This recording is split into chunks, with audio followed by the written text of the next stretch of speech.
Can a relationship survive when one partner is more spiritually evolved? As souls, we come to Earth to have a human experience, each one of us seeking to learn different lessons and meet different people. We are all on different paths, and for those of you in relationships, you may notice that your own path differs from that of your partner's. Do you feel more spiritually evolved than your partner? And if so, what does that mean? Thinking you're more spiritual than others may indicate. Thinking you are more spiritually evolved than another being may be an indication that you need to work on your own self-growth. This mindset can create division between yourself and others, an illusion that does not reflect your inner divine presence. Part of becoming more spiritually connected is practicing non-judgment. If you find yourself judging others about their level of spirituality, that may be your higher self encouraging you to do more inner work. We are all a reflection of one another, so by perceiving others as less spiritual, perhaps that's your soul's way of telling you you need to gaze inward more. There is also a common belief that once you become a spiritual being you need to show it through meditation, yoga, veganism, and other modalities. Even though these practices have aided me in my personal development, that doesn't mean they're required for spirituality. Plus, there is no such thing as becoming a spiritual being because we are all inherently spiritual beings. If you think you're more spiritually evolved than your partner, that could be your ego talking and what is ultimately putting stress on your relationship. For example, 4 years ago I adopted a plant-based diet, ultimately fueling my interest in spirituality. I immediately started to encourage my former partner to eat vegetarian/vegan because I thought it would help him in the same ways it helped me. It took me a long time to understand how, in some ways, that negatively affected my relationship with my partner. We need to accept the fact that there is no right or wrong when it comes to connecting with your higher self. We are all on our own spiritual journeys and there is no one path towards enlightenment. Fostering a healthy relationship while pursuing different paths, there is a false notion that's common within the New Age spirituality movement. You shouldn't maintain relationships with people who don't hold the same spiritual beliefs as your own. You don't need to abandon old relationships, in fact, you may find that you'll learn even more from them than you will from more like-minded people. In terms of your relationship, keep in mind that you don't need to share your thoughts or impose knowledge onto your partner. By focusing on your personal growth and raising your own vibration, you raise the vibration of the collective, and in particular, the vibration of those closest to you. My former partner and I were together for 4 years. Over the course of our relationship, we both changed immensely.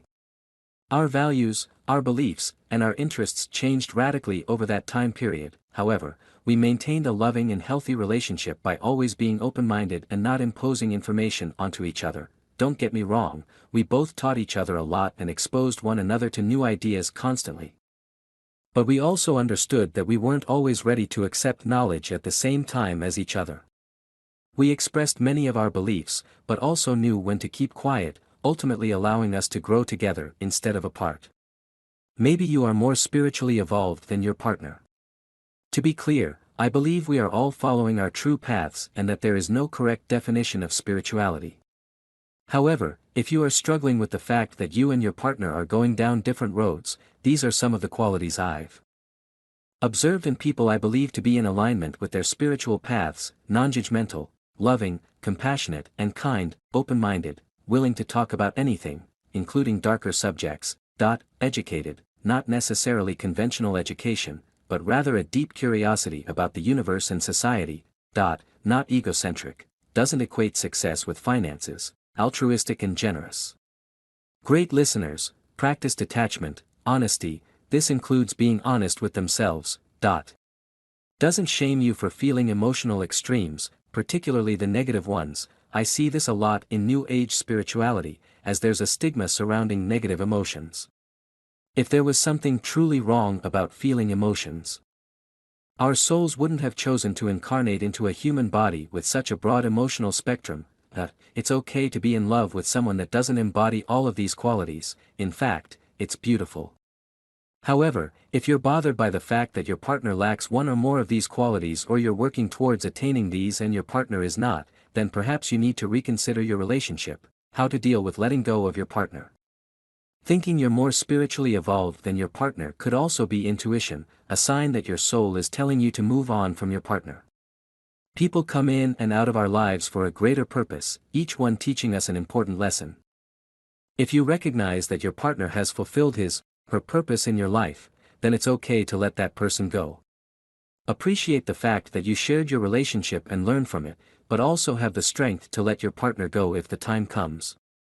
If you choose to end your relationship, or alternatively, if you're on the receiving end of a breakup, try to put yourself in your partner's shoes. Empathy can be one of our greatest allies in navigating through perceivable dark times.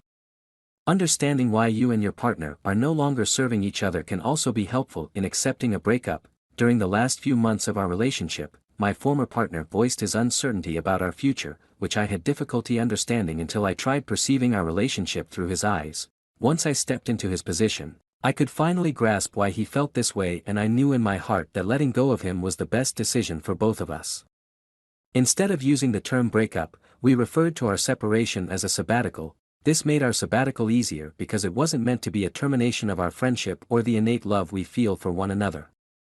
We both appreciated each other and were grateful for how much we learned from our relationship, but ultimately we knew that the romance aspect of it was no longer serving either of us. By empathizing with one another and trusting that the universe would guide us on our own paths, we ended our relationship as beautifully as it started and are still good friends. Final thoughts. We all define spirituality differently, and you may find that your own definition changes as you grow. If someone has different beliefs than you, recognize the beauty in individuality and duality. Remember, sometimes love can block us from knowing when to let go of our partners, and other times the ego blinds us from seeing our partner's true beauty. Regardless of whether you're in a relationship or not, know that the love you share with another person can also be fueled within yourself. The minute I heard my first love story, I started looking for you, not knowing how blind that was. Lovers don't finally meet somewhere. They're in each other all along. Rumi.